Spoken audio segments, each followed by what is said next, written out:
Good evening and welcome to the Show to Be Named Later podcast. I'm Jonny Voss, along with my good friend.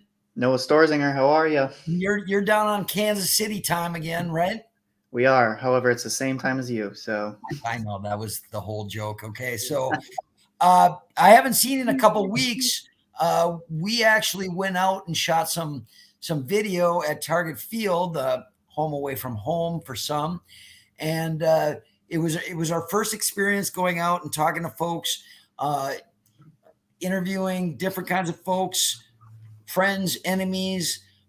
Your first right off your knee jerk reaction to what we did that night.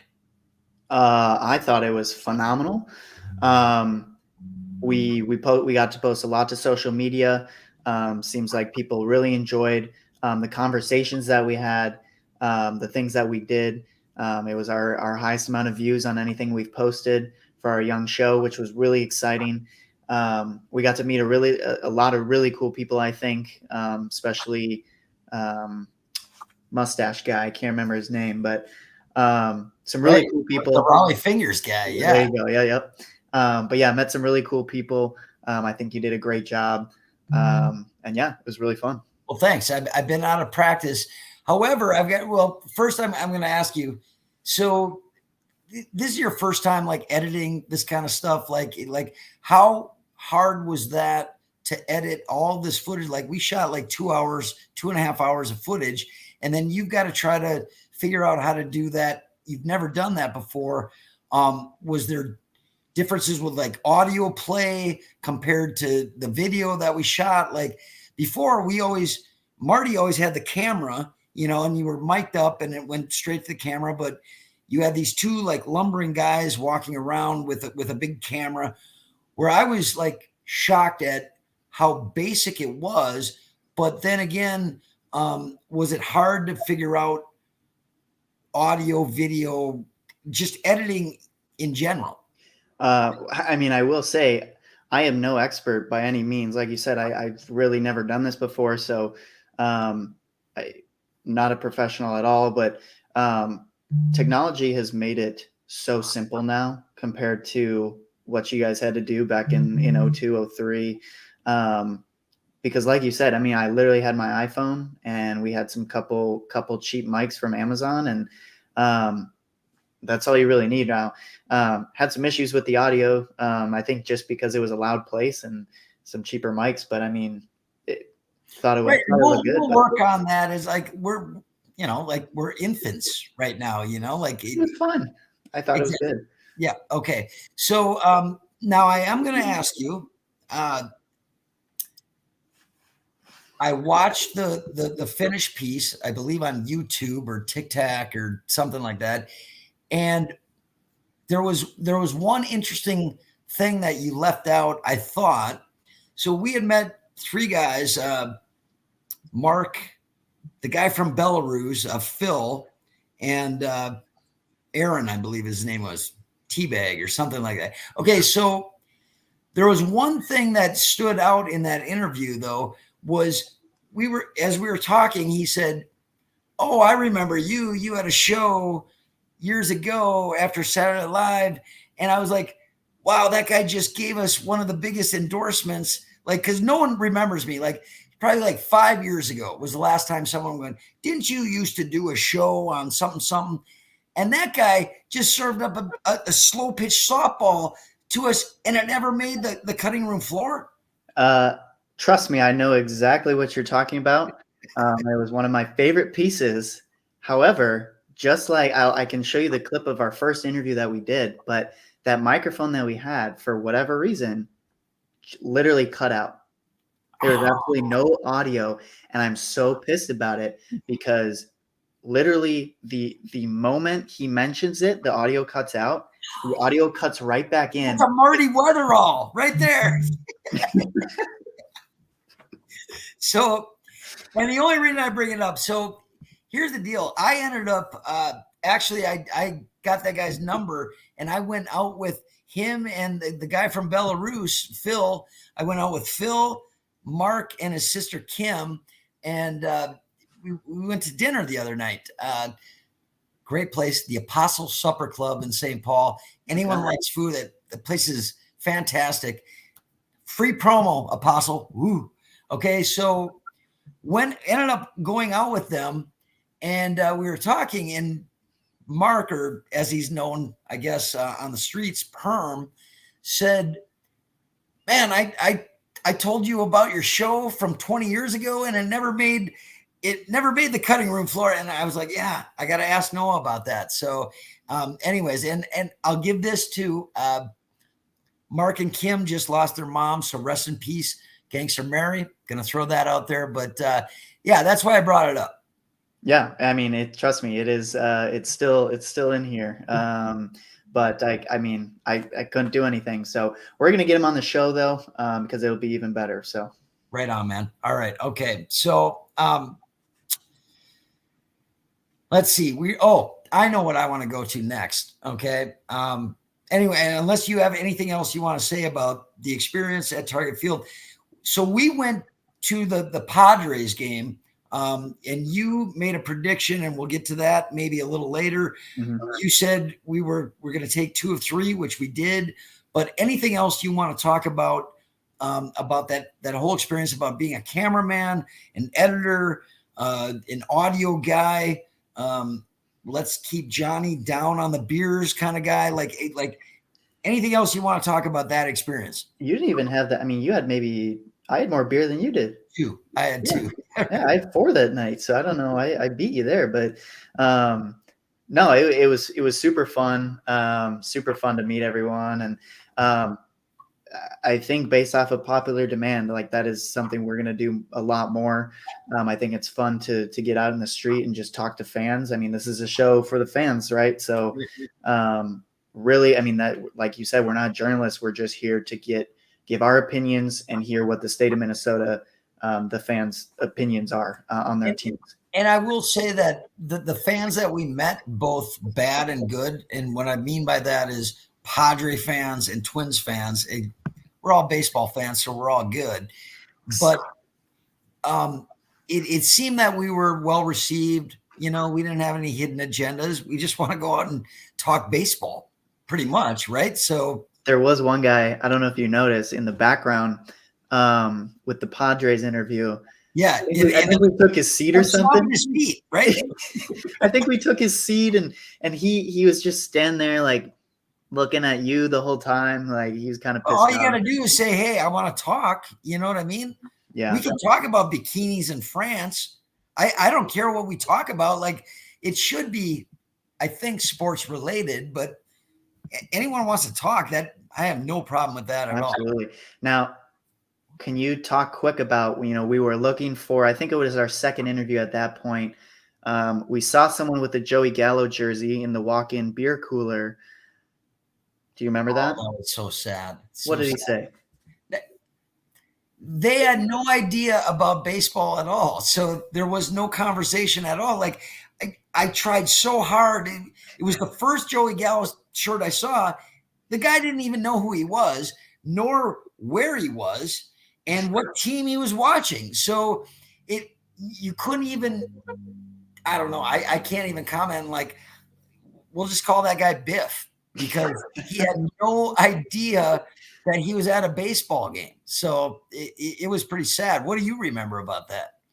Literally, I mean, I remember, I'm trying to point out people that we can talk to, and we go get a beer, and there's a guy, I mean, it's right in front of us. I think it was 2 guys with Joey Gallo jerseys on, or maybe 1, I can't remember, but you yell, "Joey fucking Gallo!" And he doesn't even turn around. He's just looking for his Coors Light or whatever. And was failing at finding a beer that would, to his liking. It was really uncomfortable. And you know what? As far as a Joey fucking Gallo fan and advocate for Joey fucking Gallo, we don't want those kind of guys on our team. You know what I mean? Like, honestly, right? That's like Miguel Sano shit right there. I'm confused where he got a Joey Gallo jersey. He didn't know. You don't even know. That's right. Yeah. So I'm just gonna choose. I'm gonna go with anyways. I sell that in the store. Have you seen a Joey Gallo jersey yet? No. Speaking of, we have to buy them. I don't know why we don't have them yet, but And there are so many things on the list for this show. And I believe after the Joey fucking Gallo shit gets going, I believe that we will actually get 2 words from Joey fucking Gallo. And that is if the we get goal. 2 words like thanks, man, that's fine. I'll go with that because I've never gotten anything out of that guy. And I think as we're embracing him, he should embrace us as well. You hear that, Joey? We're after you. What?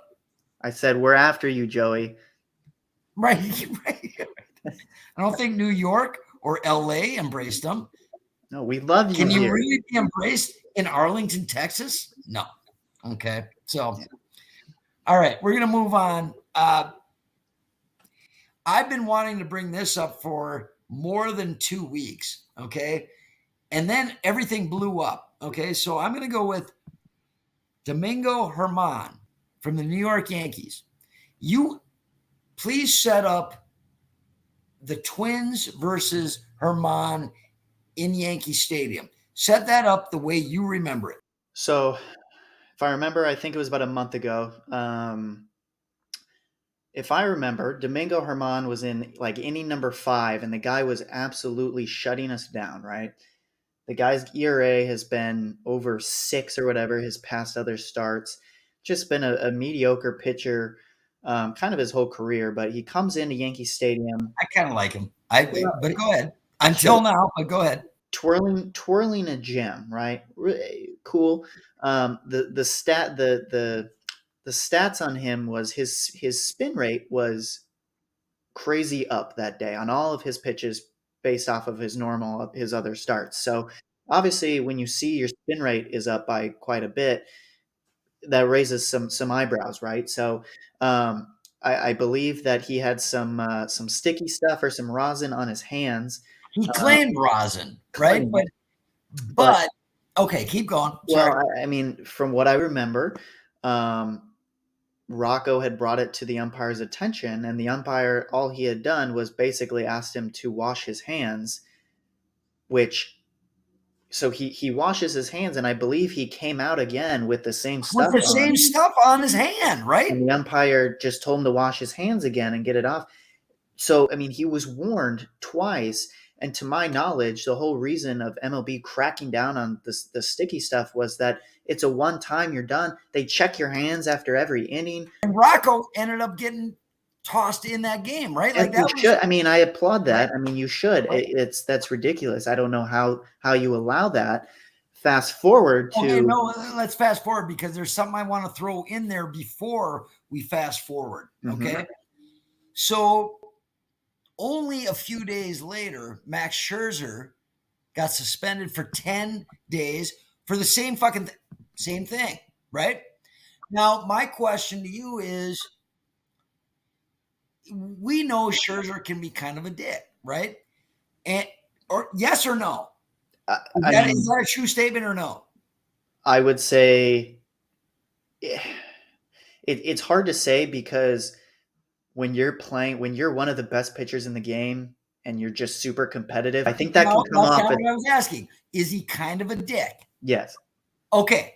So he does the same thing, immediately gets a 10-game suspension. Was that because he has talked shit before about whether it's umpires, it's about balls and strikes, whatever? When I say he's kind of a dick, it's for a reason, okay? So did he get slapped with that right away because of who Max Scherzer is compared to Domingo? Now, let's fast forward. Not too long ago, Germán got suspended from 10 games for the exact same offense. And here's the thing. It was the same umpire crew as it was in New York. Yep. Okay. So then my second question is Max Scherzer, let's throw him away like he's a kind of a dick. So that's why they gave him. It was the same umpire crew. And now are the rules different because that game took place in Toronto and not at Yankee Stadium, which was what you kind of went at when it happened the first time at Yankee Stadium. You said, well, it's in New York and we got to please, when you're Nero, and behind Rome plate, you got to please, right? Now it's the exact same umpire crew in Toronto, and now they suspend them for the exact same thing. I don't even know. Like I don't get it. I think the first time maybe it was just such a weird scenario for this umpire or what, but it's it was hard for me to believe right away that there was nothing fishy behind it. And I'm wondering if it blew up too much to where the Max Scherzer thing happened and they had to pounce on it. There's no way they were going to let him get away with it twice. I mean, like it was obvious. So I, I don't know. I have no idea. But is that where we're going as far as, I don't know. I don't want to go down that road because the rules already bother me. You know what I mean? And like, we're going to go from a computer ball and strikes to a real human being calling balls and strikes. Eventually, it's going to happen. We know this, okay? But there are so many rules that are being put in play right now that I just go, this is not making baseball a better game. And if you're going to have judgment calls about what's legal and illegal, what city you're in, what city you're not in, what team you play for, this ain't the NBA, right? Yeah. I mean, I don't know. Like this is something that has stumped me for a while.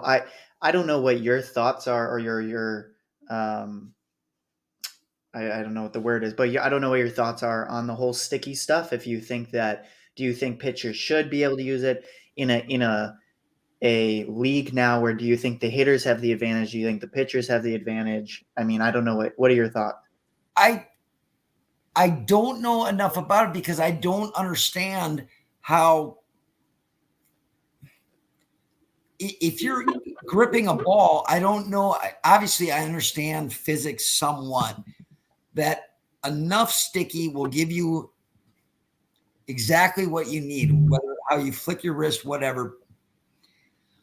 But I don't know to the extent where it's too much.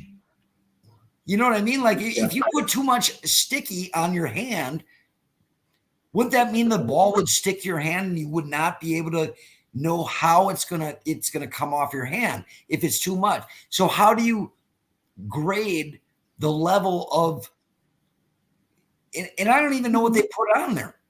Yeah. You know what I mean? But how do you say, well, that's way too much? Because to me, if it's too much, you would not have the control that you want. So how do you judge the level of stuff you can put on your hand? Used to be kicked out for going to your mouth. Now Yeah. you can put shit on your fucking fingers. I don't get that. No, I mean it's definitely like I understand what you mean when you're like it's hard to understand how too much sticky would hurt your the spin on the ball, but I think we need to go. How the ball comes out of your hand. We I should would do an think that you would have experiment. that same control. We should go out. We'll go out to a field one day. We'll film it, That's a good segment. That's and a good segment. we'll try it because I do like as someone who pitched pretty. I mean, recently. It's hard to explain, but it's the amount of sticky like when you can get a really good grip on the ball, when you feel like, I mean, it's the feeling of like when you can palm a basketball, you feel like you can do whatever you want with a basketball. When you can have that perfect grip with a baseball, there are things that you can make the ball do that like are just they look inhuman. I mean, you even see some of the stuff like Yohan Duran's splinkers stuff like that just looks Right. crazy. Right. The more sticky you have, that thing's going to look even more ridiculous. Okay, so that's where it becomes a more of an advantage for the pitcher. Okay, but let me ask you a question. Like, I understand the amount of pine tar that a batter can put on the bat, his whatever it is, because that makes more sense to me than anything else. You know what I mean? Like instead of controlling a baseball, but there is like a level of like how far the pine tar can go on the bat, correct? Yep. And how much is allowed. I don't know. Is that a deal? How much pine tar is allowed on the actual hands and bat? I don't know if I know there's a rule. I mean, it can't go certain height. I mean, I think you could put however much you want on it. It just can't exceed a height because, yeah. So, I mean, I think it's stuff to go into later, but I think it'd be really cool to go out to a field one day and we'll try different. I would like to do that actually, and I think maybe that could be the next, because you can only shoot so much video at the ballpark, and we're not playing, so so I think that might be a good next video shoot. Yeah. To go to the Absolutely. ballpark and maybe even hit balls with pine tar, no pine tar. I don't know. Just a tutorial, if you will, for those that don't know, because these are things I don't really know. So I don't know. I kind of like to find that out. Okay. So since we're talking baseball, we'll go next with the Twins. The first thing I'm going to bring up is Byron Buxton. Like, apparently he got some backlash. Twins go to LA. Now, do you know the last time we won in Dodger Stadium?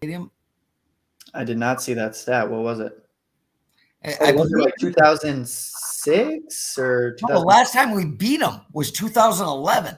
2011? Okay. Okay. No, that's not in Dodger Stadium. Right, but Right. I think it was maybe 2002, maybe 2001, but like we've never had luck in LA. Like that goes back to the 65 World Series. Mhm. Like every home team won their games. That like, anyways. All right. So that was a series that the Twins should have swept, in my opinion. Right? Okay. So it comes down to a lot of things. Byron Buxton, after they lost the first game, right? They lost the first game, came back. Buxton talked all kinds of cocky stuff about playing in Dodger Stadium. And he took some backlash. Like people are like, no, you should be talking like that. How did he follow it up? By hitting a home run. You know who's not afraid of Dodger Stadium? Byron Buxton and Joey fucking Gallo. However, how many extra base hits do we have with the bases loaded this season? Can you name them? I don't even know, to be honest. I don't know if it's extra base hits, but it's No, more extra base hits with the bases loaded. Oh, I don't know extra base hits. I know for a fact on the season. Zero. Okay, zero. Yep. On the season, we're like what 5 for 45 or something with the bases loaded. Yep. You're not going to win games. And the bases loaded and no one out.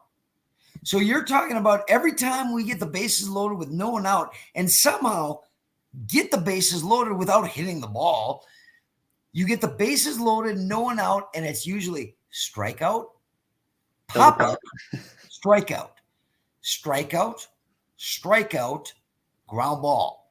Okay, and so when I watched the Dodgers series, like I love the fact that Byron Buxton's like, this is a different locker room. We're not afraid of the LA Dodgers or not winning in LA or whatever it is. He said, this is a different team. And I believe those were his exact words. He said, we're a different team, right? Okay. However, the difference between a good team and a great team is what the Dodgers did. When the Twins had the bases loaded, no one out, no runs. Dodgers had the bases loaded. What'd they do? Hit a grand slam. Right. Okay. So, and I'm okay with the Twins not yet being where we want them to be. But man, that hurt. And then you watch the Angels series and it was the same shit. Yep. Yeah, it is the quality of at bats right now that is confusing to me, because you have so many, like this lineup. In my opinion, it's a good lineup. We have some Right. good hitters in I the agree.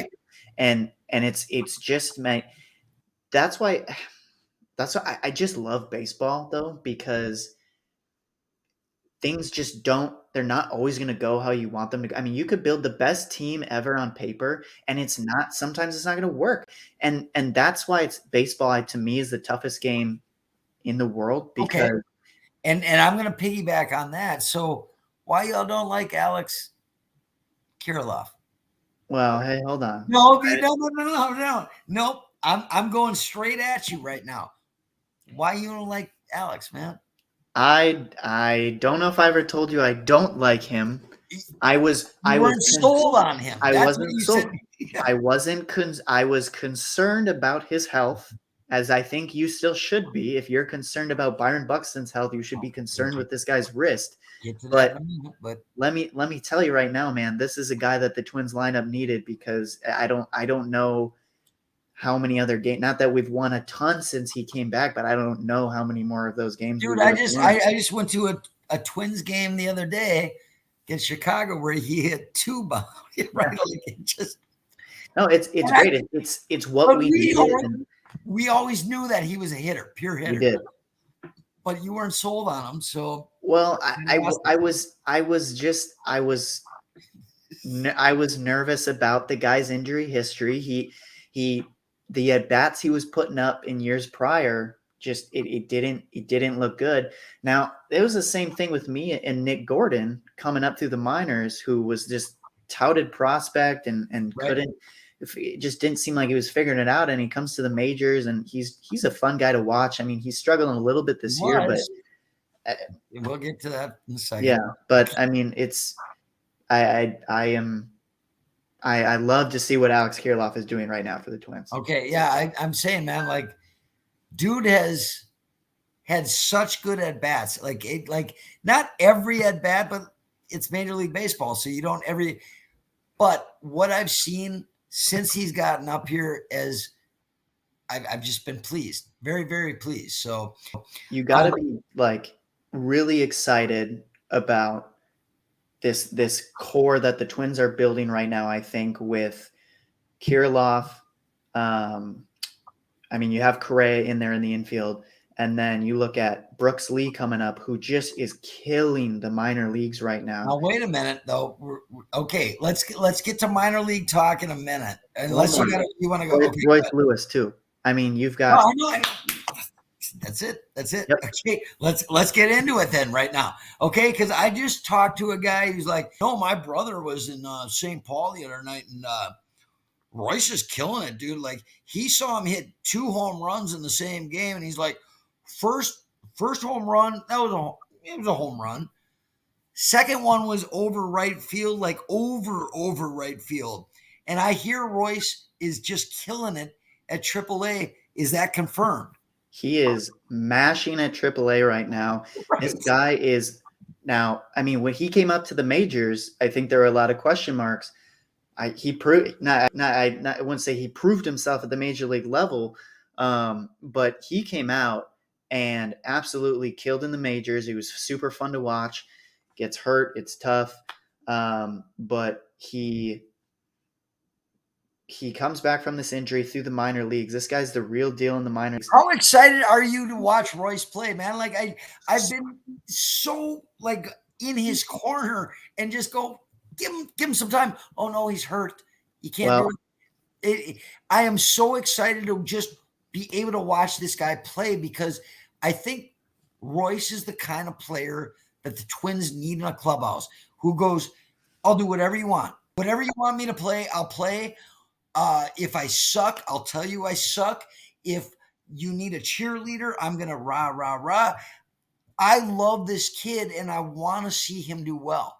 He's eligible June 1st to come back from the 60-day IL.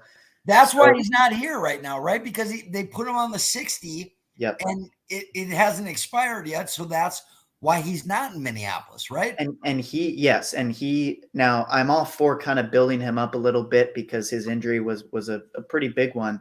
But I mean, he has been killing it right now. And I mean, he is ready. I don't know who you send down when he's ready, but I mean, June 1st, like he better be in Minneapolis on that team. Well, let's talk about that, because one of the problems I have right now is that, I think we talked previously about seeing someone like Cal Ripken play. Okay. But there are so many other guys that I grew up with that played every freaking day, man. Like it wasn't even okay. So now wait a minute now. Okay, so you got Polanco's out right now again. Kepler, Thielbar. Keep going. There's three others. Nick Gordon, Nick Gordon, uh, Maeda, Maeda. Mally's done for the season. Okay, so I'm sorry, Noah. It's only May. We haven't even played baseball for 2 months, and you've got 6 guys who are you have no idea when they're going to be back, at least as far as I know. But we already dealt with other injuries, a sprinkling all around, and I don't remember baseball ever being like this, ever, where you're only 2 months into it and nobody's playing baseball. Always Yeah, I don't know. Now I know a couple of the injuries were some weird. I think Nick Gordon's was that was he followed it off. Yep. yeah, and I mean Kyle Farmer, he can't control getting hit in the face, Nope. and so there are some injuries that it's like, I mean, hey, it happens, but yeah, I mean Tyler Malley, I think was already a concern when you traded for him.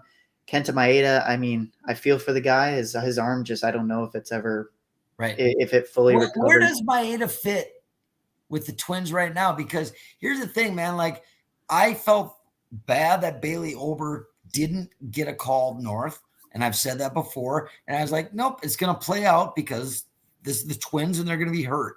Yeah. Okay, Mally's done for the year, so Ober, and I was like, gonna so hype him, and what does he do? Gives up 4 runs in the first inning tonight. Okay, I don't care. I still want Bailey Ober in this rotation, but where does Maeda even fit in this? Because he's got a year off.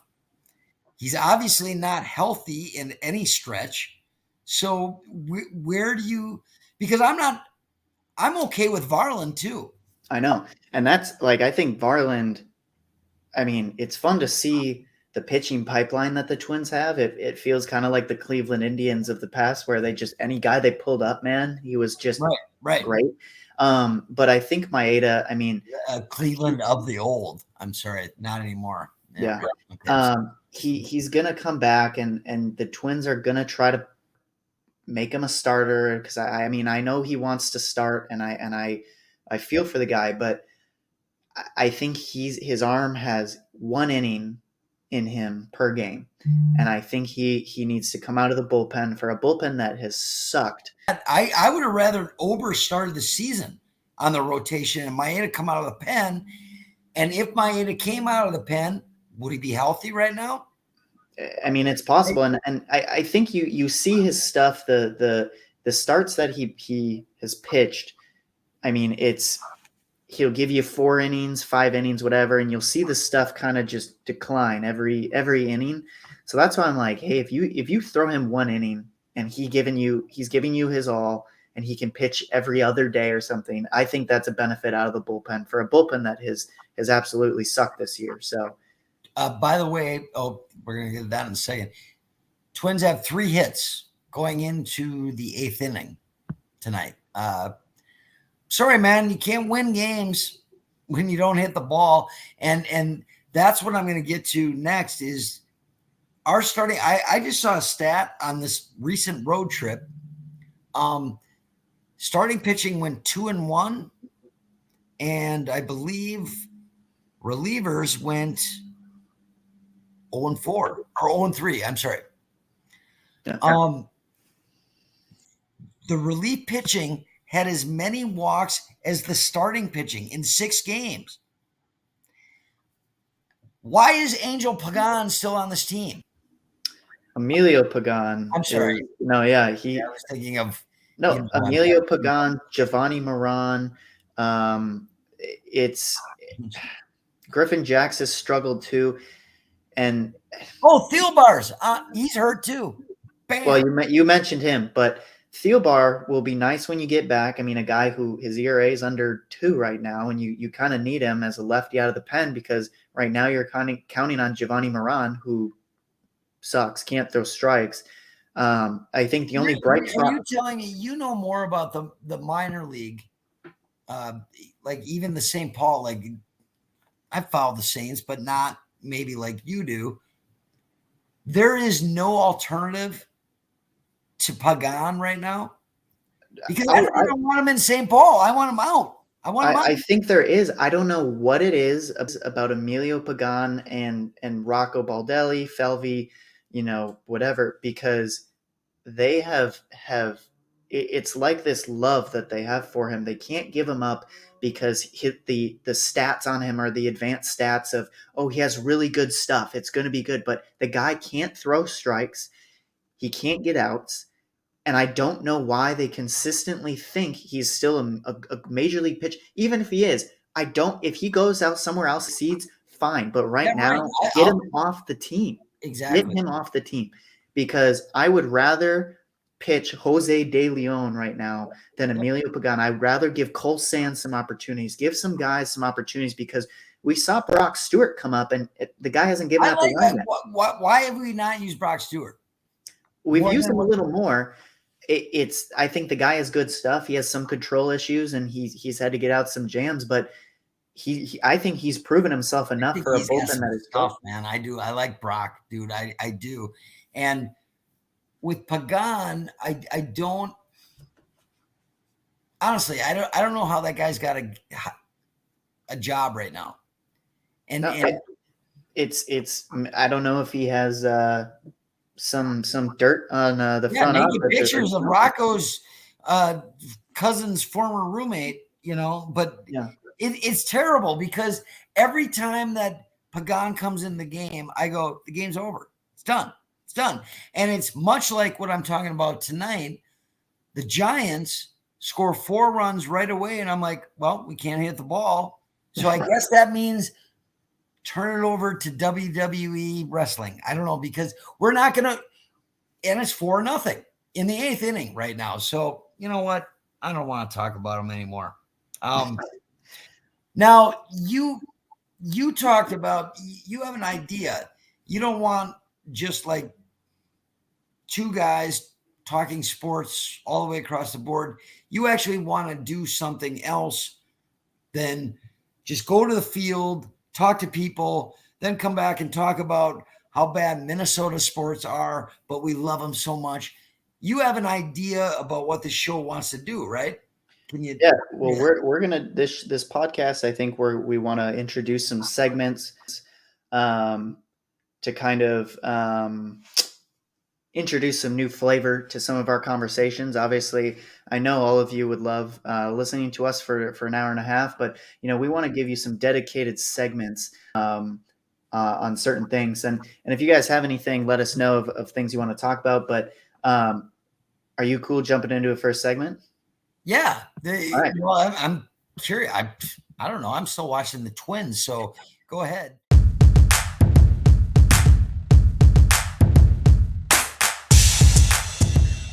We're going to go with some trade scenarios here. We were talking about the Twins. So this is a segment. Trade scenarios. Trade scenarios. Okay. I'm going to give you some trade scenarios that fans have developed, that there have been some recent industry hype on, and I want you to give me your thoughts on them. Okay. Okay. So we were talking Twins, and this was really interesting because. Do you know who the biggest name at the trade deadline is going to be this year for MLB? For MLB or the Twins? For in Major League Baseball, who are people going to be bidding on in July? I don't know the answer because I don't know contracts. I don't know who's on the market. He just pitched against the Twins the other day. Big guy from Japan. Ohtani, but there's no way that so okay. One of I can't remember the name, but he's going across the river. A large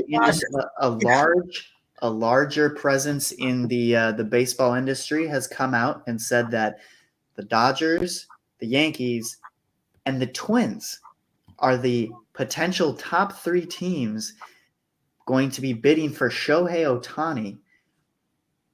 Obviously, Is the this a trade. real story? That sounds made up. No, that this sounds. is. I will send you the link to this when we're done. But okay, yeah, the I mean, the unicorn. Obviously, they call who him was the first team I said? I never heard this story. What was the first thing I said? the Dodgers. Yeah, right. Obviously, if they are not able to get him, New York. There you go. Or it could be the Mets. There is no way that the Twins could ever. Do you know what you're getting with Ohtani? Here's the thing. No, here's what you're getting. You're not only getting a starting pitcher, but a home run hitter as well. So he should count for 2 players. Like, you know what I mean? Like you can't ever look at another player unless you look at like Babe Ruth that did the same things. Yep. But you're talking about in the modern term, in fantasy terms, you could pick them up as an offensive player or a pitcher, but it's one player. So you could play him. There's no way Minnesota has a chance at that guy. No way. So, well, first I want to bring up, when have you ever heard, I mean, we've all heard, though, the Twins were in on him, but when have you ever heard them rumored with those big heavy hitters this early in the season? I think, one, that's exciting, but 2, I'm going to tell you my opinions. I want to hear your opinions. Okay. I don't want the Twins to trade, even if they had a deal worked out, right? It was like all the Angels had to do was say yes. Would I play Buxton for Ohtani? Yep. I'd do it in a second. Boom, done. So I don't think Is that what you're asking? The Twins would not trade Buxton. I'll tell you that. I'll tell you who the Twins would have to trade to get the best player in baseball right now. I think he's the best player in baseball right now. All right. Yeah. He's also a rental. Okay. Yep. So you get him for 6 months. So if I'm trading for Ohtani, you got to be talking World Series at that point with who you're giving up, because I'm telling you right now, you're going to have to give up Brooks Lee, Royce Lewis, maybe Emmanuel Rodriguez, who's one of our big outfield prospects. You're only saying prospects because none of those guys are at the major league level right now. No, you're saying, no, you got to give me the deal, because how can I sign off on it? This is a very broad scenario right now, because I'm giving you, there hasn't been like, hey, this is who the Twins would trade, but there are solidified people that the Twins would have to give up in order to get Ohtani, and that's Brooks Lee and Royce Lewis. And I'm curious, from your perspective, if you had the opportunity to get Ohtani on this team, would you give up? Okay, that would have to coincide with, if we're giving up that much, could you convince Ohtani to stay in Minnesota? Okay. And what I mean by that is not a Jimmy Butler kind of bullshit. All right. Where you go, is there enough for Ohtani to say, I will chance playing in a flyover state that no one wants to play because the springs are fucking cold and the falls are fucking cold. So even if you get to the postseason, that's a motherfucking cold ass scenario right there. Okay. So if you had enough maracas to be able to say, if I give up this amount, and we talked about this before about getting, if you're going to trade someone, getting full value, are the Angels going to get full value for Ohtani? Depending on who you give up. And that's only if you're giving up guys like Royce, then you better motherfucking guarantee that Ohtani is going to be here next year or a World Series in 2023. And that's the, right? Yes, absolutely. And that's where I hesitate, because I'll give you a scenario. Was back in 2017 when Ohtani was posted by his team out in Japan. The Twins were actually in the top 7 in terms of bidding. Right. So the Twins were actually in there to sign him. But I believe that was only because of the amount that they were going to commit to Ohtani. Ohtani didn't want to play in Minnesota, and he told them that, Exactly. and No, we were no. out. And so that's why if he's traded And LA here, is going to keep throwing the money down and still suck. But Yep. they're going to throw the money around and obviously you got West Coast affiliates, Japanese players, I'm sorry, are going to play on the West Coast Yeah. before they're ever going to play. Nishioka, what was that about? Byung-ho Park, you remember him? Well, he was Korean, not Japanese. Well, still, I mean, I think he was still on the Korean national team, the World Baseball Classic, he right? was. He was. still tears up Korean baseball pro league, right? Which I kind of thought he was going to be pretty good. right. However, oh wait, Kyle Garlick just hit a home run, but guess what it was? 41. Solo. All right, so all right, let's go to the next one, and this is the last one here, but we're switching over to NBA. Okay, because we have an interesting. Now this is the same segment and trade. If it's a trade, Yes. Okay. All right. So the trade that, well, I'll give you the background here. The Portland Trailblazers underperformed this season, right? A team with Damian Lillard, Jeremy Grant, Anthony Simons, some good pieces, but they underperformed. A lot of people think they should trade Damian Lillard. However, the Blazers want to hold on to him, and they have said that they have the Portland Trailblazers have the 3rd overall pick this year. Okay, in a pretty good draft. That's what I hear. The Portland Trailblazers. Well, is it a good draft after number 1 and 2, and maybe 3? It is I'll say this. I'd say a pretty good top 10 draft this year. A top 10 draft. Wow. I didn't know anybody that got drafted last NBA draft. I didn't. I knew one guy, the number 1, because they knew him. I knew nobody after that. You're saying you will know 10 guys that get drafted? The first 10 guys, you'll know, you're completely aware of who they are. Well, I don't know how well you keep up with college. I'm saying from 1 to 10, whoever I think you're drafting is going to be a very good impact player on your team, is what I'm saying. So Portland has come out and said that they would be open to trading the 3rd overall pick to bring in a star player and build around Damian Lillard. That is where the Wolves come in, and Karl Anthony Towns' name has been brought up to be traded to the Portland Trailblazers for Anthony Simons, the 3rd overall pick, and potentially either Yusuf Nurkic or another filler piece. Right. So the Wolves are getting, I don't know how much you know about Anthony Simons, but he's a pretty good shooting guard, if I do say so myself. You're getting a very good starting caliber shooting guard, the 1st overall or the 3rd overall pick, which will potentially be Scoot Henderson. Where do you play that shooting guard, a potentially good shooting guard in that backcourt, because they're going to roll with Conley for 1 more year? So Conley, in this scenario, you would be the only reason the Buxton just got hit on the shoulder. Sorry. Oh, well, he's probably out for a week, a month. Keep going. I'm sorry. I keep doing it. You're good.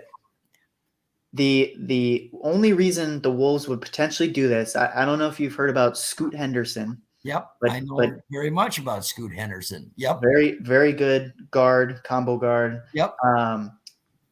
The only reason the Wolves would potentially do this would be if he fell to number 3, which they're thinking the Hornets at number 2 might not draft him. So if he falls to number 3, you could pick up Anthony Simons, who would play shooting guard. Mike Conley would play your point guard. Ant would move down to number 3, and Jaden would play the 4 with Gobert at the 5. And then Scoot would be your 6th man off the bench, a big scoring threat off the bench. What would you do that trade? Man, that's a lot of That's one of the what ifs, man. Like, and like I'm hearing the Knicks want to pull the trigger, okay, and they're saying it's either going to be Lillard or Towns. Now, what I heard about motherfucking Towns was Randall for Towns straight up. And are you kidding me? You if the Wolves even considered, and maybe we would get more with Randall. If you think that robbing Peter to pay Paul would be any better, and I'm saying I take Towns over Randall any fucking day of the week. Okay. Yep. All right. Randall has more juju. Okay. He's a little more scooters than Towns is. Okay. And like Julius Randall, if he doesn't, if his team's winning, but he's not on the floor, he's down and not thinking about the Knicks or his team, man. And so I'd even give Towns that much more that Towns actually wants to win. Do I think he's smart? Nope. Okay. But I don't endorse any Towns for Randall straight up, or even if you give us something.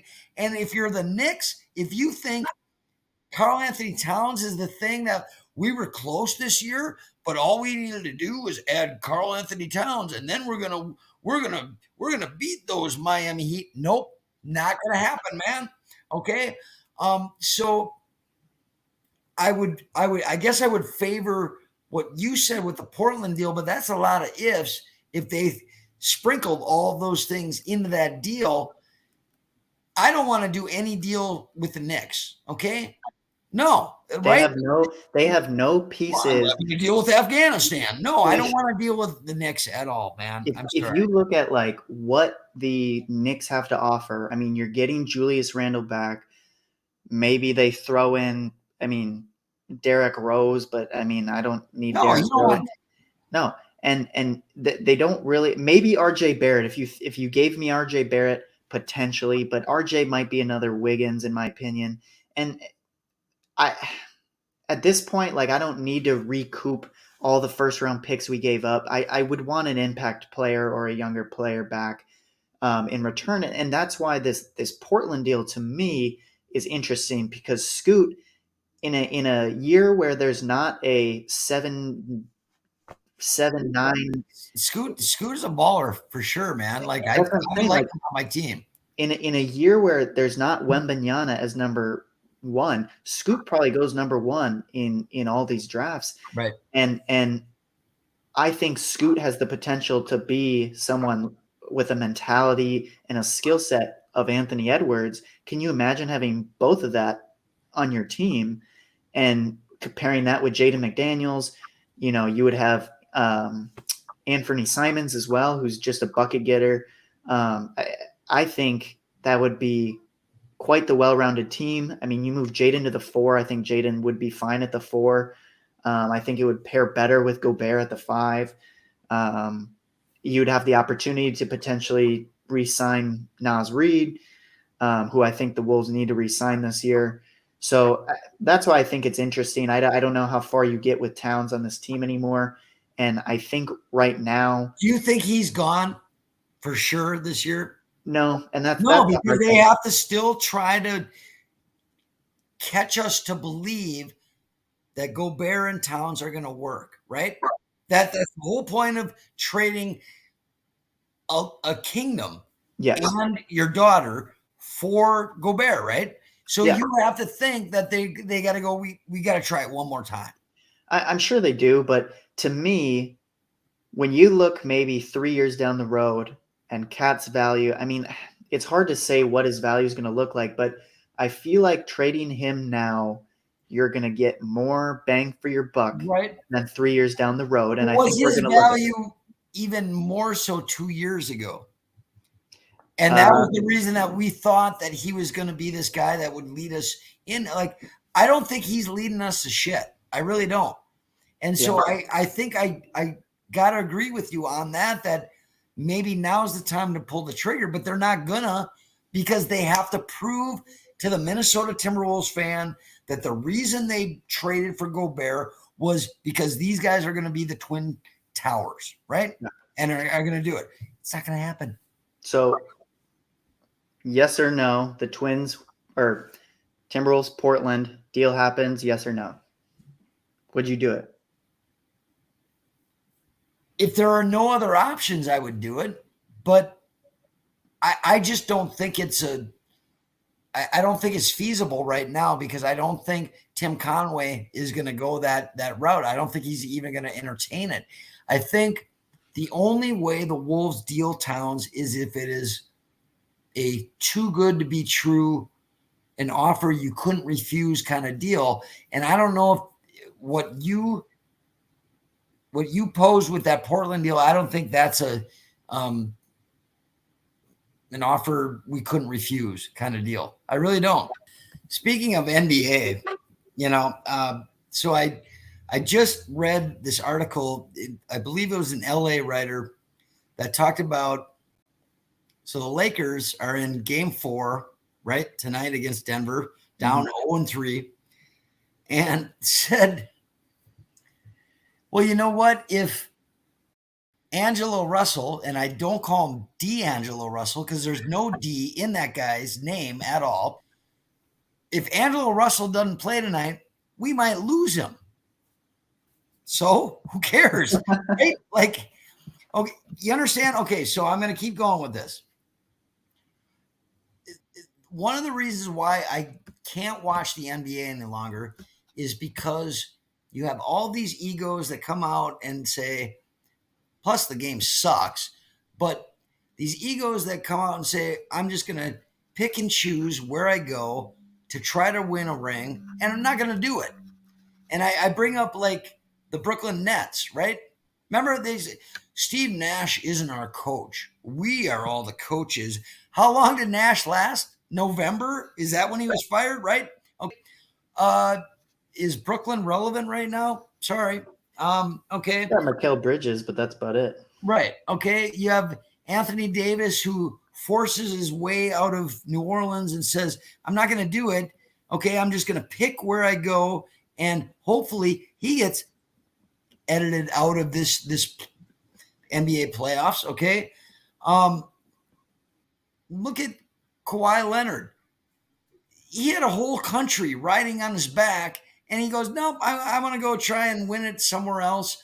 And has the Clippers really gotten better since Kawhi or the other supers, Paul George, got there? No. So I'm wondering, am I wrong by saying that the NBA is just not a fun product to watch any longer? Like after the Wolves were out, I was like, I'll watch a couple games, but I've honestly been bored, except for the guy we're going to bring up in just a minute. I've been bored with the NBA playoffs. Yeah. I mean, I when the Wolves lost, I'm trying to think how many games I watched. Maybe 2. I didn't mind the Laker. I didn't want to see D'Angelo Russell go far in the playoffs, but it is fun to see Lakers fans hate on him so much for his poor performance in the playoffs. Absolutely, he's coming off the bench, I think, in Game 4, along with Vando, which yeah, the Wolves already lost him, man, and I'm okay with that, man. I would 10 times rather have Mike Conley right now than D'Angelo Russell, and I that's the thing that confused me with Russell is the guy can play some basketball, like he's a good scorer, whatnot, streaky, but the whole no, he can only shoot. That's it. But the whole he can't play defense. He can't run an offense. He can't do anything but come in, and if the shots are falling, great. But how many times do they not fall more than they go in? And that means you've completely taken a position out of it. So, but that's not even like I'm thinking the bigger picture, like all the scenarios that I brought up where guys just go, well, I'm just going to do this now. And no loyalty to anybody. People want to talk about LeBron being the best ever. Like, how many times did you see MJ have to go to 3 different teams to win 3 different rings and only be able to do that by going, I'm taking my show on the road to Miami because they got better players there. I didn't like Kobe per se, except for Kobe never left the Lakers. And okay, go ahead. I'm sorry. No, I was just saying, Kobe. I mean, Kobe had some. And he was on bad some bad teams, but never held the team ransom and said, I'm going to go to the Clippers across town because I don't like what's going on here. Tim Duncan never did that. You would never see Larry Bird or Magic Johnson going, well, shit, I couldn't beat those guys, so now I want to join them. Kevin Durant did. Okay. And so it's really hard for me being old school and like watching so much. And like, I had this huge debate with my buddy the other night about, well, what do you don't like about LeBron? And I was like, LeBron is one of the most talented athletes, not basketball players, athletes that I've ever seen. However, the debate went to, could he have played in the 80s or the 90s? And I said, absolutely not. And as athletic as he is and as physical as he is, do I think that he would have been the same player who played 82 games every year, okay, against guys that sharpened their elbows just to play? Okay? It was such a different game. And so do I think, because I thought LeBron was kind of soft even in the soft years, okay, where he didn't want to take the shot at the end of the game. I don't think LeBron would have been even close to the player. Athletic wise, yes, but not even close. If he would have had to play against the teams I saw play in the 80s, Celtics, Pistons, Lakers, okay, and other teams that even the Atlanta Hawks, where you didn't think they were going to ever play for you, Dominique would drop 42 points in a game on you, okay? But it was such a different game, and I don't think LeBron would have been the same player had he played in that physical kind of a context. Yeah, well, and I think the game is. You brought up the everyone leaving and they just want to win a ring, and that is something that I feel like I grew up still with the loyalty. I think the whole leaving and building super teams and everything really started. I want to say what 20. I can't like. Would you say it started when Durant left OKC? No, LeBron. When he left Miami. Yeah. I'm taking my show to Miami Beach. Okay. Yeah. Well, good for you, asshole. The decision. Right. So I always felt like, I mean, growing up, 9, 10, 11, like it was still fun to know like, oh, we're going to Washington. We're playing John Wall's team, or we're playing Kobe's team. We're playing Tim Duncan's team, right? Like everyone had their team. Like, I mean, now, it's kind of hard to be like, oh, we're going to play Brooklyn. Didn't they used to have? I mean, people go everywhere, right? And it's no longer. It's just guys playing against the same like. But I would say with the super team, it's not. LeBron was the only one that did it, and I might even go even a step before, but it wasn't the same deal. Ticket getting dealt to Boston and Ray Allen getting put there as well. Same scenario, but it wasn't the same circumstances where people chose. Garnett wanted to be traded, but you had to fight him to get traded, okay? He wanted to stay here, but there was no way he was ever going to get a ring in Minnesota.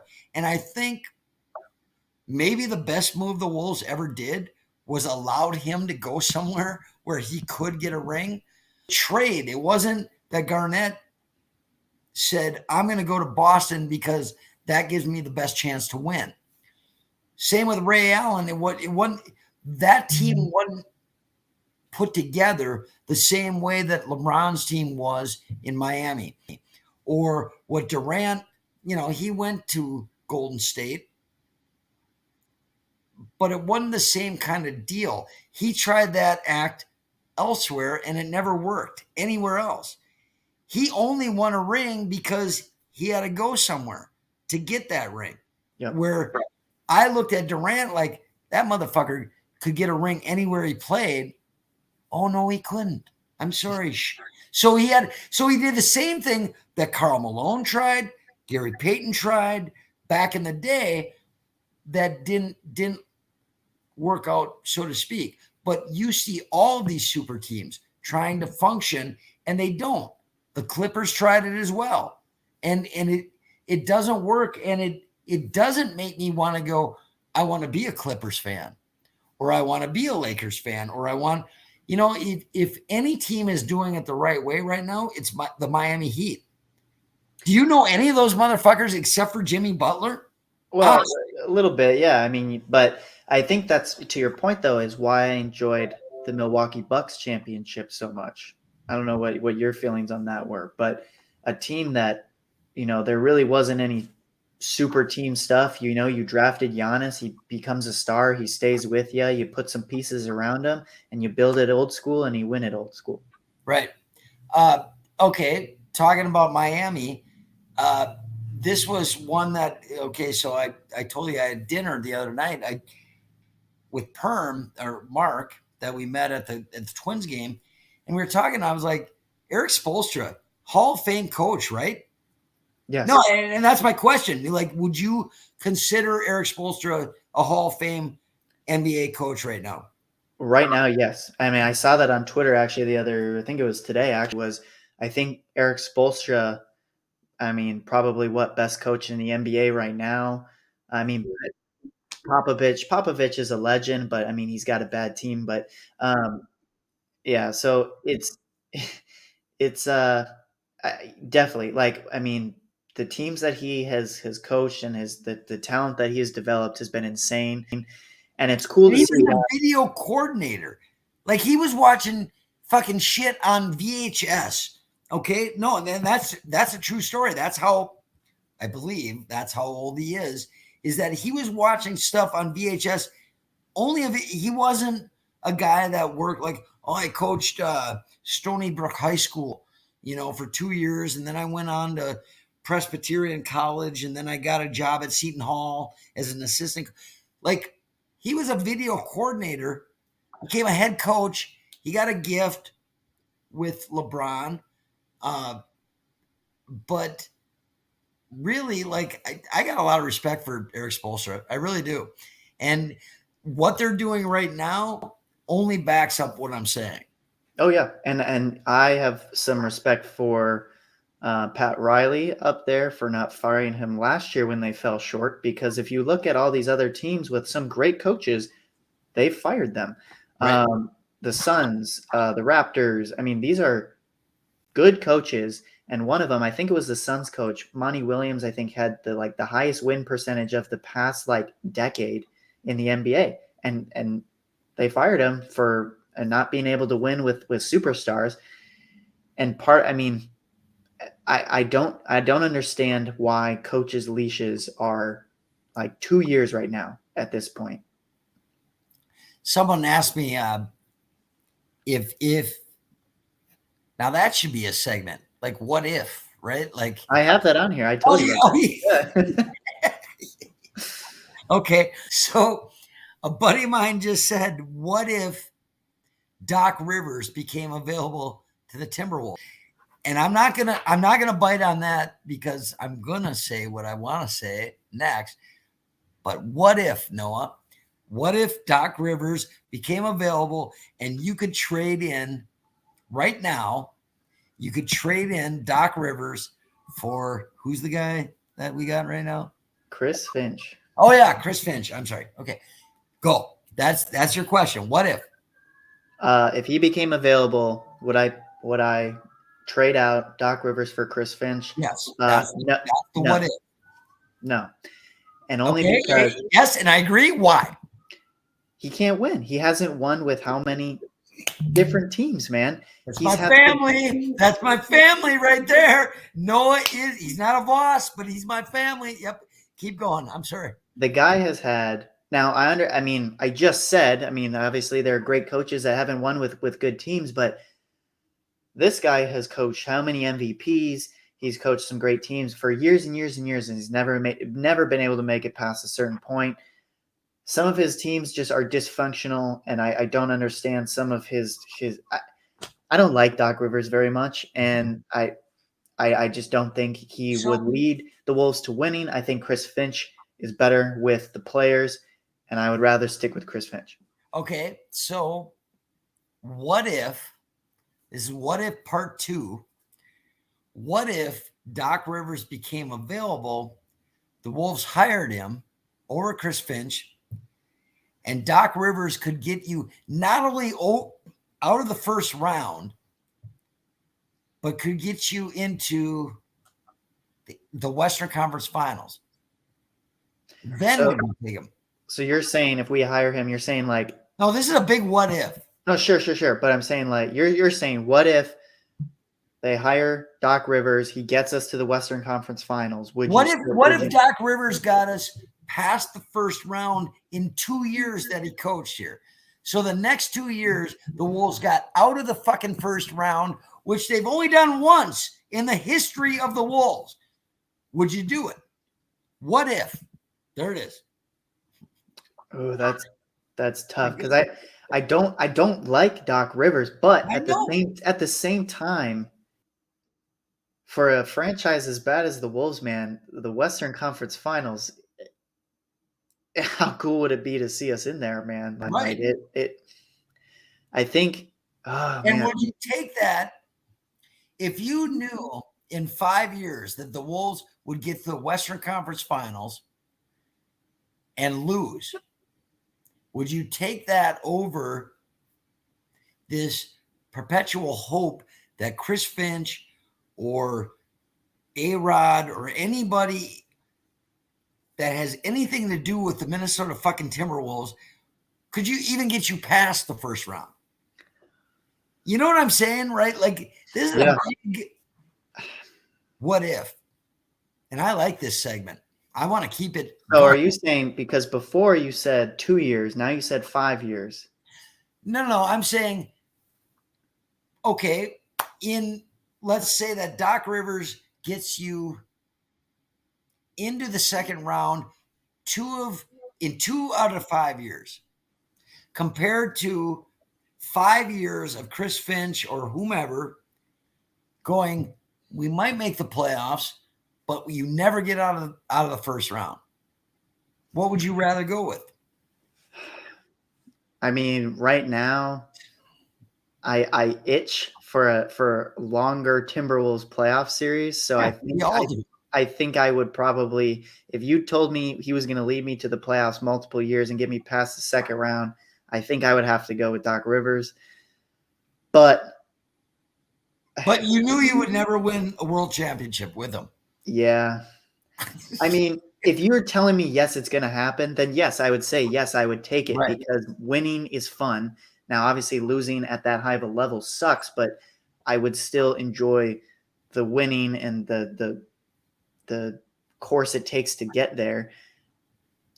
I still like Chris Finch, man, but if you told me we were going to the Western Conference Finals, I think, I probably would have to roll with him. What about what's the guy? Former Toronto guy, Nick Nurse. Right. Would you take him over Finch?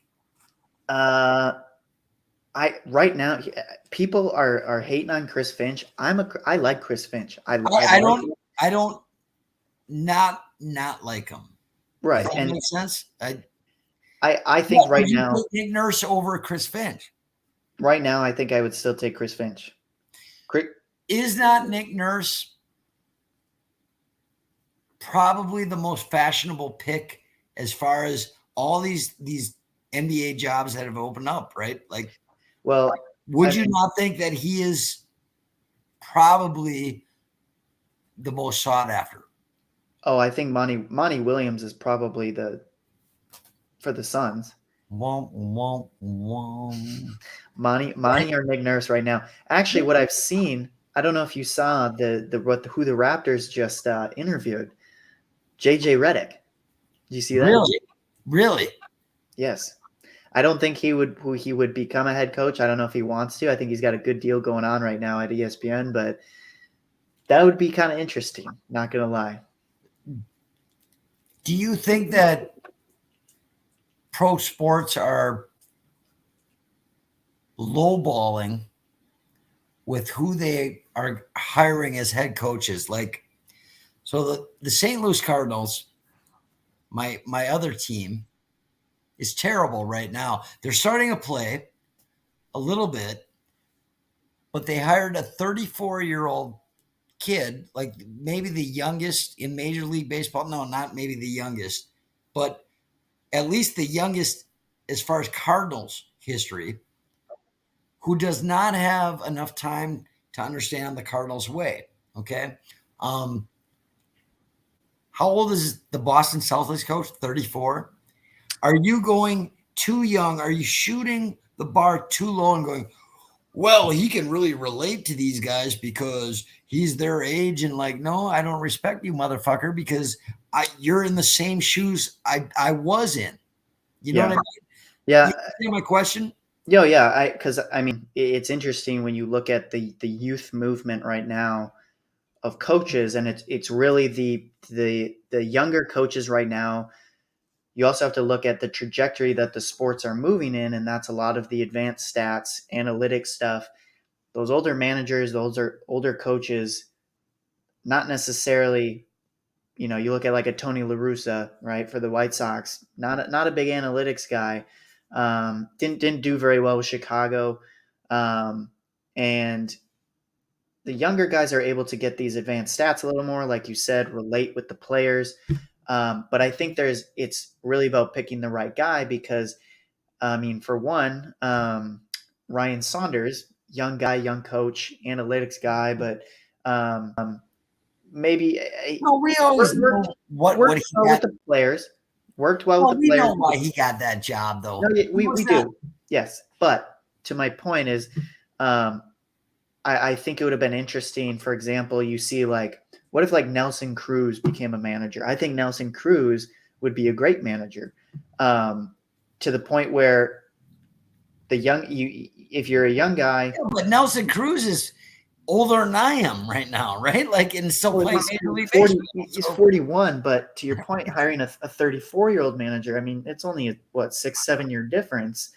So I don't know how old you want your coaches to be, but I think it's I don't want to say they're lowballing in the coaches that they're hiring, but it's all about the analytics, how they're going to drive with the players, and how they're going to relate to the players. okay, so that's going to bring me to my next point. Like, so they, I think I already alluded to this, is the fact that I'm sorry, man. Like the generation of players that you are watching right now, and I am too, but not that I grew up with. They're all they are, and I'm sorry. Okay, no, you can't use that word. Soft, light. What? Help me with the political correct term that I can use to prove my fucking point. Okay, this is what I'm going to say. You have when I brought up the NBA players that could, pick and choose, like, oh, Zion, I don't want to play tonight, but if I don't play tonight and you don't like it, I might want to go to LA. I don't know. So the players that I watch are so soft compared to what I see. And when I think of coaching and who can strong arm their way through something, they just did a big memorial on Bud Grant, right? And like, you were way too young to know who Harry Bud Grant was, but he was an NBA champion with the Minneapolis Lakers. He's in the Canadian Football Hall of Fame, the NFL Football Hall of Fame. He was hard on his players, and you just went, I got to roll with this, or I'm not going to play on this team. And back then, I guess it meant something. You know what I mean? And I don't see that anymore, where coach means I'm in charge and everybody else is down here, right? Like that's what I think they call it head coach, right? And so it's so hard for me to watch the game that I'm seeing right now compared to the game that I watched when I was even your age, because it's not the same thing. No, and I don't know. I completely agree with your point to the fact that like I know exactly who you're talking about when you talk about the players that you grew up watching, and the idea of playing 162 games, 82 games, um, all that stuff, or even just respecting your coach to the level. I mean, I grew up with tough coaches too, and while obviously I didn't like it, I mean, I think that's how even just as a manager myself is where I work. Like a lot of how I manage is I'm straight to the point, and that's how I was coached growing up, and that's what it was, and that's how you got fired up. And you see all these interviews now where they didn't get along with the coach, or the coach wanted them to do something, and the ego was too big, and they just no, I'm too good. You I've need heard that with Gobert. I've heard reports that he gets a longer leash compared to other players on the staff, and that's what I'm talking about. Like with Bud Grant, would you ever get a longer leash? No way. Okay. Would with Popovich, you brought him up. Yep. Belichick, would you get a longer leash? No, he dealt Randy Moss, for crying out loud, right? So I guess my question is, have we gotten that far away from the game? Like, it wasn't that long ago, like in my time, where players could hit you, or I'm sorry, coaches could hit you, maybe, and it wouldn't have been a big deal. Like, you know what I mean? Like a quick slap, whatever. Now, that means obviously that you have a problem with everybody and you have to be fired. Okay. Can you ever get to a point where coaches have the reins and are able to tame the players that we're talking about? I think it all, and I mean, we don't need to get into it on this podcast, but it's more of just the generation that I think has been growing up, and the generation that has been parented and all that stuff, and that's a big conversation to have. But I think that all ties into this, and I do think that it's a generational thing right now, and I think that years down the road, I do think we'll get back to a point of what it was like in the 70s, 80s, 90s, early 2000s. But right now, this is the generation that is running the world, and that is, like you said, it's soft right now, and I think it's going to take a long time to get back to where we were. Okay. Last thing I'm going to bring up, because it's not soft, but yet it plays into everything we're talking about. Jimmy Butler he makes me so sad, because it was not long ago that he was giving his number out at Mall of America. Call this number because I'm so happy. And you looked at it and you went, that's the kind of guy I want on my team. And then you went, no, Jimmy, I don't like that guy because of what he did. And he did the same thing in Chicago. He did the same thing in Philly. And then you watch him in Miami playing with subs, like the third team in like a Timberwolves practice against Jeff Teague and the first team. And he's beating their asses. And like not even beating them, he's beating their asses. And you go, God, what would have happened if Jimmy Butler would have forced Wiggins out, which they eventually did, and they had to. And remember, Wiggins was an all-star starter. He was gone for like 50 games. No one said why. Okay, whatever. Yep. Butler might have said, Towns, you need to go too. I think it was a team around Jimmy Butler because he is a baller, but I don't want him to win because he broke my heart. So I don't want him to win. It is tough. I think every Minnesota fan. Now, I think he rubbed some. I think there are a lot of fans that got rubbed completely the wrong way, and I don't blame you at all. Like I think all Minnesota fans have the right to be mad at Jimmy Butler. I know what he went about it. I don't think he went about it the right way, but what we all wanted to not believe Jimmy Butler, but I think we all knew Jimmy Butler was telling the truth, and he was right. And I think there are people that don't want to see him Jimmy there. Butler did the same thing in Chicago when it was time to go out. boom. Yeah. Minnesota, boom. Philly, he had a chance to win there, and he was like, "No, y'all don't got it here," even with an MVP and right in Joel. Well, and And he said, chose, "No, he forced." And now he's playing with scrubs, and he's going to go to the NBA Finals. yeah. Well, and the Philly chose to pay. Minnesota chose to pay Andrew Wiggins. He didn't think they should. Philly chose to pay Tobias Harris for some Right. reason other than Jimmy Butler, and it's really cool to see him succeed in Miami. I think Miami is definitely a Jimmy Butler city. Like that just it feels right, you know. But he's banging. No, I'm sorry. Forget it. but I'm curious, you know, with how often it's happened at other teams. Do you foresee the same thing happening in Miami a year or two down the road?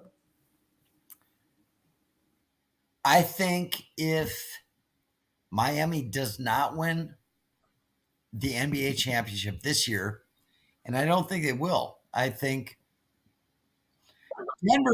Well, I thought Denver was a paper tiger, and I was like, if the Wolves can win one game in the playoffs, Denver's not going to survive and go to the finals, right? If they lose one game to the Wolves, there's no way they're going to represent the West, right? However, they're a really good team because we all know about Jokic is the man, right? Like pretty good ball player. Jamal Murray is the number 2 shit on that team. And no one gives Porter that much credit, right? Now you don't like him. No, I wouldn't say it's up and down with Porter. Good player, but right, streaky. But if it's Miami versus Denver, who do you have your money on? Because I think that's going 5 games. I do. I don't think Miami's going to have the same sand against Denver, because if Denver sweeps LA, and they're up right now, if they sweep LA, I think it might be Denver in 5 games. And that might be the what if prediction segment that we're going with. Yeah. I mean, I think Denver, Miami, I think Jimmy Butler, as hard as he's been playing, eventually he's going to run out of some gas. And I think the finals is when it's going to happen. And I could see Miami taking 2. I think they'll take 1 in Denver and 1 in Miami, but I think it goes 6 games. Denver, I think, will win. The one thing I will have to say about Denver is Denver kind of after Minnesota, not that they had trouble with Minnesota, but They could have. I would care to say that the Wolves played Denver the hardest out of all the teams. I know it. That's what I'm saying. They could have had trouble with them because, to me, the Wolves figured out in game 5 how to play Jokic. Let him shoot. That's it. Let him shoot. Don't let him do anything else but shoot the ball. And had they done that in game 1, game 2, which were games that they could have won. Yep. You know what I mean? Like, it might have been a different series, but apparently no one watched film on the Wolves series because Denver, to me, it looks like a walk away right now. Yeah. And the really exciting thing for me is just, I mean, someone who really loves Anthony Edwards and just I can't wait to see him do even more next year is I think Anthony Edwards, his performances in those playoff games shows you he had the best performance out of anyone that Denver has played, and he did it against Denver, who I think is going to win the finals. So it's exciting, man. I think the Wolves have something really special. I got one last question for Anthony Edwards. So you saw his... I know what you're talking about. Okay. His comments about, I'm going to chase MJ. Bold statement, I think. So basically, fans, Anthony Edwards said, I'm going to chase Michael Jordan on everything. Thoughts, Noah, and then I'm gonna piggyback on that. Go ahead. I love it. Why? I have not met, well, not that I've met Anthony Edwards, but I don't know the last time We're the world working has on it. had someone that was just the reason I love Anthony Edwards is he's so charismatic, but he doesn't care what he says. He will back up what he says. He says it straight, he's been a winner so far, and that's why these comments don't bother me. If it were someone else who maybe wouldn't put as much work into their game, Anthony Edwards works on his craft every day. He's shooting after games every day. He's putting in the work in the offseason. Said he's going to France to work with Rudy Gobert in the offseason. This guy wants to win. He puts his money where his mouth is, and I want to see him succeed doing that. I have no problem with Edwards saying, I want to catch that guy, because if you're